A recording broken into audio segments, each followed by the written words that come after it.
Hello Mustang basketball fans, and welcome to our first edition of Mustang Basketball with Brad Bigler here at Studio One. I'm Kelly Loft, Athletic Communications Director, and as I mentioned, our first show of the 2012-13 season as we talk Mustang basketball throughout this exciting season.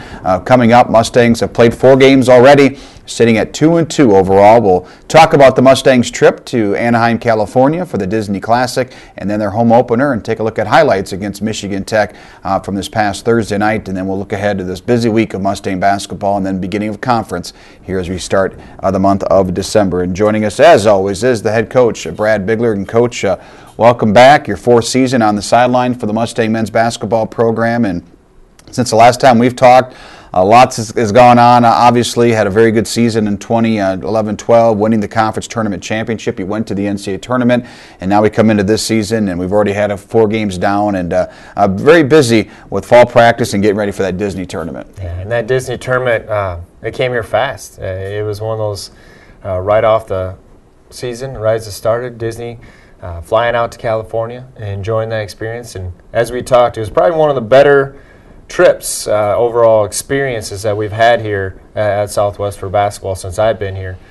Just the timing of the games allowed us to have some more free time to enjoy California, and for our guys to be able to go to Disneyland on 2 occasions and spend a good amount of time there. So a lot of fun, and then also the basketball side of things, I thought we played well.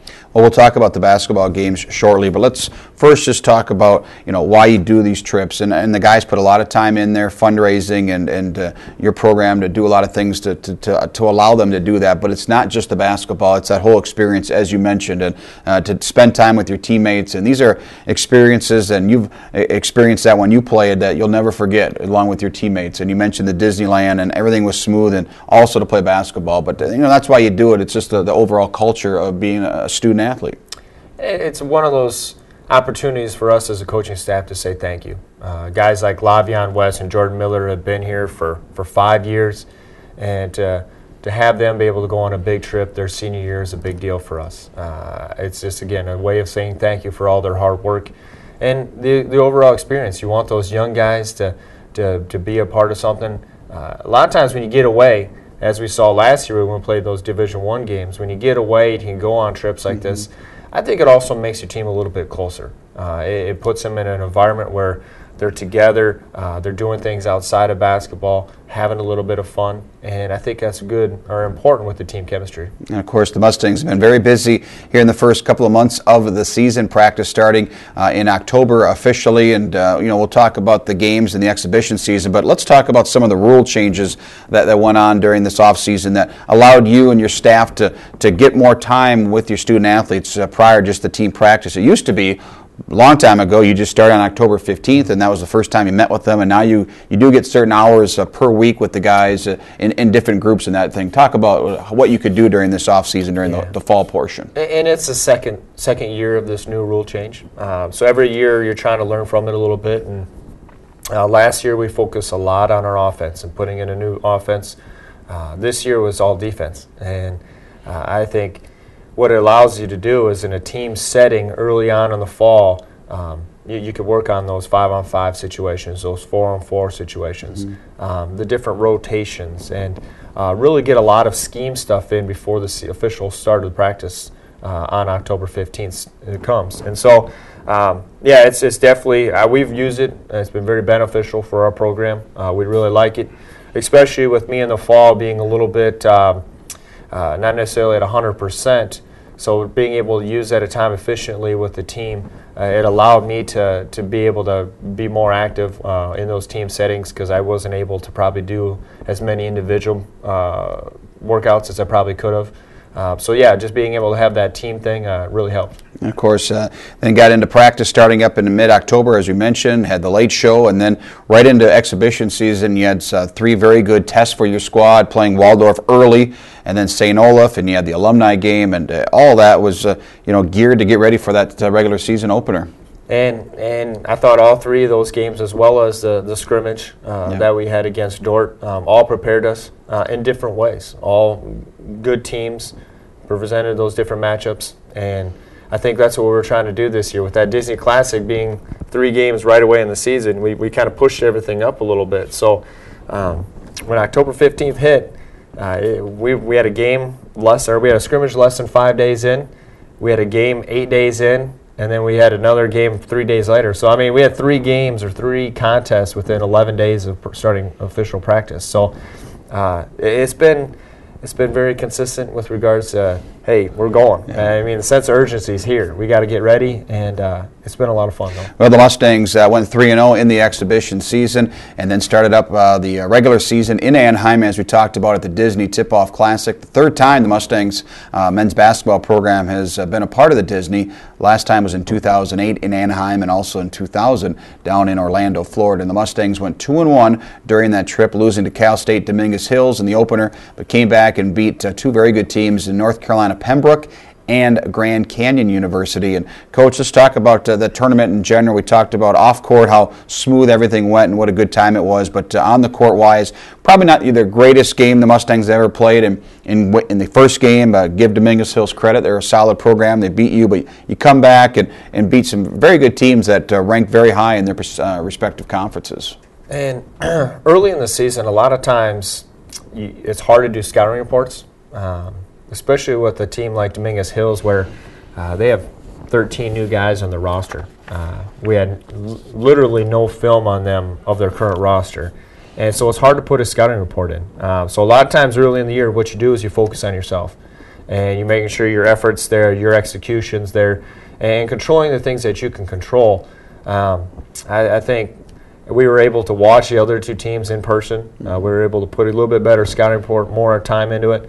But the overall weekend, I thought our effort was good. I thought we improved throughout the weekend with our decision making on the offensive end. And as you could see, even versus Michigan Tech, when we'll get to that, our defense is playing at a pretty good level right now. Our offense we need to catch up. We're a little bit behind on the offensive end, and we're putting in some extra time with that, but we'll get better. And, of course, offensively did not shoot particularly well out in California. And one thing that was tough early on was your turnovers. And you talked about the offense, how that struggled, but it really cut those down in those last couple of games, and you win both of them. And there's probably no coincidence that, lower turnovers, more possessions offensively, you're probably going to score more, and that's what happened. And it goes back to versus Dominguez Hills, control what you can control. We had roughly 18 turnovers, which they scored 26 points off those turnovers. That's not even allowing your defense an opportunity to get back and defend when you're giving up easy buckets in transition off your own mistakes. And so as the weekend went on, like you said, we controlled our turnovers. We were able to get better shots, higher percentage shots, and we were able to come out with 2 wins. Of course, you are watching Mustang Basketball with Brad Bigler here at Studio One in Marshall Cable Access and SMSUmustangs.com. We'll take a look at highlights here shortly. But, Coach, let's give the fans an update maybe on some of the new players, some of the names they redshirted last year and whatnot, and talk about like a player like Sean Condon, who really made some big plays, and Jordan Budenhagen, who's been in the program the last few years, hasn't got a chance to play a lot, but they're going to get some big minutes this year, and they proved that here so far through 4 games. Talk about the progress those guys have made the last year or so. What both of those guys bring to the table is they're both great shooters. They both can stretch the defense from the 3-point line. Jordan Budenhagen came in against Michigan Tech, and as we'll see in the highlights, knocked down 2 threes to tie the ball game. Sean is probably more of a scorer in general. He has the ability to get to the rim, knock down some pull-up jumpers, and can also knock down the 3. So both of them, when they come off the bench, their role is to shoot the basketball. That's what their role is. And so when you see them coming off the bench, prepared for if they're open, they're going to let it fly. And that's a good combination, with Lavion West and Tremel Barnes coming off the bench as well. We feel like we're very deep. We have 8 guys that are very solid. We kind of go 8, 9, 10 a little bit. So we have a deep team with regards to perimeter players, and we have to utilize that. And, of course, that came into action right away, using that depth, because Matt Zager was injured late in the game against Pembroke, game number 2 of the season. He did not play the final game against Grand Canyon and missed the Michigan Tech game because of that injury, and that's where you needed somebody to step up, and Sean took some of those minutes, and Budenhagen and Tremel Barnes started as well. And that's exactly what you're talking about. You got to have depth, because you're going to have guys miss some rotations or even miss a game because of an injury. And that's where we didn't talk a whole lot about missing Matt. We didn't want to make it an excuse because we feel we do have depth, and that gives those guys an opportunity to step up and make plays. And I think they did for the most part. I think there's no question we miss Matt. Matt's been starting for his entire career, and it does make a difference. But again, we have to just be prepared for the unexpected. If a guy gets hurt, other guys have to be able to step up. Of course, the Mustangs come back from Anaheim, playing those 3 games, the 9th, 10th, and 11th. You fly back on a Monday. You have a short turnaround, and you got to play Michigan Tech on the Thursday, the home opener. A little bit different. Game was moved to the PE gym because of a conflict with the RA facility being used. So you play Michigan Tech, a team that was picked to win their division in their conference, the North Division of their Great Lakes Intercollegiate Athletic Conference. And they're a very good squad. They beat us last year up in Bemidji in a tournament, and they proved to be a very strong team, and they've got an All-American post player. When he's playing well and then they can shoot from the outside, they're a tough combination to beat when they're all clicking together, and that proved to be the case on that Thursday night. And defensively, we defended fairly well. When you go back and you evaluate the game, our defense wasn't what lost us that game. We were doubling Hadar almost every catch. Sometimes he turned the basketball over, other times he scored. But he was just a tough matchup. Not many centers that role play throughout the year will bring the ball up as a point guard, get him into their offense, then go get the ball on the block, receive a double, make a good pass out of the double, and if they miss a shot, get the offensive rebound and put it back in. I mean, he's just a very talented player. Give him a lot of credit. I think offensively we could have made him work a little bit more. That maybe would have taken him out of his rhythm, where we just could have put more pressure on him on the defensive end. But overall, it was a great effort. Michigan Tech is a well-coached team. I have a lot of respect for them, and they're a team that I think throughout the season they're going to win a lot of ball games. They have great experience at coming back. They are a fairly young team, but I think a lot of those guys have played a lot of minutes, and I expect them to probably have a pretty good season. Again, the Mustangs lose that home opener to Michigan Tech 75-67. Mustangs led by 9 in the first half, and talked about Michigan Tech have that ability to shoot some threes, and they had a couple of big threes. Did Stelzer, their three-point shooter, who had 6 in the game. He had 2 big ones in the first half to keep them within reach of the Mustangs, and they had a 1-point lead. And Coach, in the second half, in Michigan Tech, they're just a back-and-forth game. You go down by 6, as you mentioned, but you came back. Budenhagen hits a couple of big threes to tie it, and despite not playing particularly well and them having a great player and shooting some threes, you got a lead with just over 4 minutes to go. And then, you know what, they made some plays, back-to-back threes by that same player, and we just couldn't overcome that. And that's probably where your disappointment was, just that 2 to 3 minute stretch to end the game. We just couldn't get a bucket when needed. And that goes back to, we're an experienced group and we have to play like it. And I thought those last 4 minutes with some of our decision making on the offensive end wasn't where it needs to be. We were taking some tough shots. We were turning the basketball over, and those are all keys to losing a close ball game against a good team. So just kind of cleaning up that decision making is a big part. And I've had a lot of talks with our point guards. I expect a lot out of Vennard Birch and Tremel Barnes. Vennard started every game he's been here at Southwest, and Tremel's a 5th-year senior. And I expect those guys to run the team and to control the tempo and make sure we're getting good shots. And there are times here early on the season, I don't know if that's been the case. And so we'll continue to challenge those guys. They'll respond. I'm not worried about it. They will respond, and we're going to get better. But a lot of it starts with their guys, those two running the team. And of course, again, the Mustangs, some of the stats that, Coach, you've talked about throughout the 3+ years. We've done this show, and that's your assist-to-turnover ratio, and had 8 assists in the game against Michigan Tech on 23 baskets, and that's just far too many, or far too low that you want, and especially when you're -5 in that assist-to-turnover ratio. And that's something we take a lot of pride in.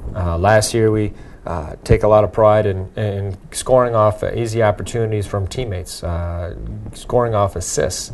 And that's something where when we were out in California early on, I thought we were good. I think our statistical, when we were doing our analysis, we scored 69% of our field goals were on assists out in California, and then we came back home, and that wasn't the case. So our guys know what we need to do. They're an experienced group. They've been through it. Now it's a matter of just playing unselfish, letting the offense kind of play itself out, rather than forcing them to make a play when it's not there. Well, some of the numbers from the Michigan Tech game. Nick Smith led the Mustangs with a double-double, his third straight double-double, had 2 to end the Disney Classic. He had 13 points and 11 rebounds, 6 of 13 from the field. Jordan Miller with 15 points. He had 4 three-pointers, and still, Jordan does a lot of things, not only shooting the ball, but he can make some plays as well. But once he starts getting that feel back from the shot, he's not shooting particularly well percentage-wise, but still able to be that guy when you need to. And the thing about Jordan that he has to realize with this team is we have a lot of scorers on this team, and he's going to be counted on to make big plays at the end of ball games. But throughout the game, if they're taking him away, it's okay to be able to set up other teammates, because you have obviously the point guards. You have Matt Zager, Lavion, Will, Nick Smith. I mean, then you have Sean Condon and Jordan Bunting. I mean, we have a lot of guys who can put the ball in the bucket. That's not going to be the issue. It's a matter of the shot selection that we're doing, and who's going to be willing to do those little things like setting screens, creating for your teammates. Those are going to be the things that's why our offense is going to turn around when we start doing those little things. Well, again, the Mustangs lose 75-67 to Michigan Tech, so SMSU is 2-2 during this 2012-13 season. Let's take a look at the highlights from the game against Michigan Tech at the PE gym, and we start off here, Mustangs in the first half, and Nick Smith, really a strong first half, and a nice up and under move here for 2. And that's where we need to see Nick throughout the year, just being able to be a one-on-one presence in the block. And it's something that we'll continue to give him opportunities. There you see the good drive by Bernard Birch, exactly what you're talking about, to Barnes, and then a 3 by Jordan Miller. There's Sean Condon driving for 2 of his 11 points in the contest, and then Bernard Birch. And here's your point guards, Bernard, Trammell, and then a steal by Bernard. And Trammell and Bernard have been working a lot on that 15-foot pull-up jumper. I think both of them, if they're not going to guard them, they have the green light to shoot that shot, and they can knock it down. And talk Will Giddings here in the defensive end, taking a charge here, right in the top of the key right now, and he'll pick up a big charge. And that's something that we take pride in. On the defensive end, we want to put pressure. We want teams to put their head down, and just that ability to have each other's back. And right there you see Will Giddings stepping up and take a charge, followed up by a good hard drive by Will Giddings. And then Trammell Barnes later on in the half with a basket, and mentioned Nick Smith with a double-double, 13 points, and here is 2 of his 13, and that's just a tough move and a nice reverse layup for the junior. And then Lavion West had a very good Disney trip, pretty quiet in this ball game, but buries one from about 15 feet out, and then back-to-back threes here by Miller. And that's where, on the second shot, you're going to see Jordan kind of square up his man and has some room. Jordan has the ability to knock this shot down, and when he can get going, we want him to be very aggressive. But at the same time, we need him to take great shots. A great block here by Miller, not only to block it, but get the defensive board, and then the Mustangs finish off the half with a Bernard Birch layup, and the Mustangs at half trail 35-34. We go into the second half, and then Nick Smith starting right off where he left off with a couple of baskets. And what I like about these possessions are both of them are set up by our teammates getting him the ball in a scoring situation. Will in the first one, then you see there Jordan Miller dropping off a nice pass for Nick. That takes some pressure off him where he can score some easy buckets, not having to put forth a total amount of energy just because his teammates set him up. Will Giddings an offensive board, and then he's fouled here for the Mustangs, going to the free throw line. And as we mentioned, SMSU down by 6 early in the second half, but Jordan Budenhagen spots up and drills back-to-back threes. And this, good on our point guard's part, recognizing Jordan hit the first shot, time down, get the ball in his hands again, and let's get him another look. Like another newcomer here for the Mustangs, Sean Condon from Clara City. Just really a nice move, clearing the way down the lane, and scores down the right side. And now here's another basket. And again, 11 points for Condon off the bench. Tough hit. Nick Smith with an offensive board. Then he's fouled after a miss here by Condon. Good job of crashing the board. He gets the old board and then is fouled, goes to the stripe. And the Mustangs of Bernard Birch, who had 10 points, double-figure scoring game. Here's 2 of those. And nice finish by Bernard. Good look by Nick. Sometimes right now, Nick is such a good passer that we need to utilize him, as you see right there, passing to Jordan, as a playmaker. Get the ball in his hands and just let him read the floor. Momentum going the way of the Mustangs now. They come back, couldn't finish this off, but Miller hits both free throws and gets the Mustangs. And this gives them the lead with 4 minutes to go. An incredible tip in here by Nick Smith. And that gave Southwest a 2-point lead, but a 10-0 run by Michigan Tech proved to be too much to overcome following that lead. And the Mustangs fall by a score of 75-67, and just a nice play by Smith to tip that in. Michigan Tech calls a timeout, and out of that timeout, they had a player make a play, hit a big three, and then after turnover, they hit another three, and we just couldn't overcome that. Yeah, and that three coming out of that timeout, when you watch it on film, we're there on the basketball. It's a guarded catch, and the guy just rises up and knocks down a shot with the guy at his face. So sometimes with sports, it's this matter of guys stepping up and being a playmaker. Opportunity presented itself, and Stelzer knocked it down. Yes, they did, and the Mustangs fall to 2-2 during this non-conference season. We continue non-conference play, a very, very difficult schedule. We knew it would be coming into the season, playing 3 very good Division II teams in Anaheim, playing Michigan Tech, a team picked to win their conference, their division in their conference. And now this week, Wednesday, you play South Dakota State, a team picked to win the Summit League. They made the NCAA tournament last year. And then we go to Maryville, Missouri, and play Central Missouri, a perennial power in the MIAA. They were picked second in their conference. And then Northwest Missouri State, who was picked to win, finished third in their conference. And last year, Central Mo and Northwest tied for the conference championship. To say the least, this is a very difficult schedule, but this is what you want to get ready for that December 1st game when the conference begins. And, I don't know who put that schedule together, but no, I think a lot of it was with this group. We have an experienced group coming back. Let's challenge them early. Let's see what we're made of early. When you play talented teams, they're gonna show your weaknesses, and then that gives us an opportunity to get better at those weaknesses. I think if we were to play some teams where honestly, we could play bad basketball but win easily, I don't know if that makes you better. And I don't know if the long run and the long haul, how that affects your team. I think we want to be challenged early. Last year, the schedule was very difficult. We went into conference play with a losing record.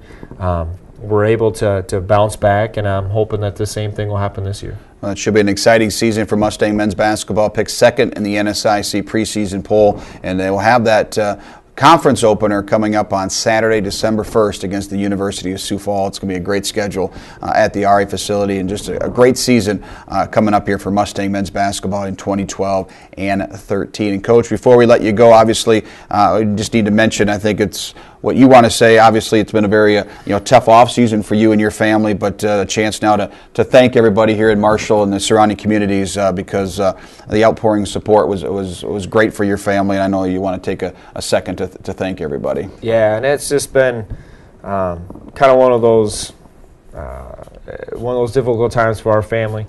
I know there's been a lot of people there for us. I just wanted to say thank you again for Heather, myself, and the kids. Just being there with the cars, the meals, just the overall overwhelming support, it made a big difference. And we've been on a couple different newscasts and newspapers, and we appreciate all the support. And we're just kind of trying to find that new normal now. And again, we're probably going to need some more prayers, and we appreciate that. But we're going to be okay, and we're going to get through it. So. All right, you bet, Coach, and just shows that Mustang family spreads wide and far, and everybody here in Marshall and behind you and your family. And again, getting back to the basketball season, it's going to be an exciting year. We're off to a very good start so far for the Mustangs, and we look forward to everybody's support here in 2012 and 2013 for the Mustang men's basketball program. Thanks for watching this week's episode of Mustang Basketball with Brad Bigler. For the head coach, Brad Bigler, I'm Kelly Loft. Thanks for watching this week, and until next time, remember, go Mustangs!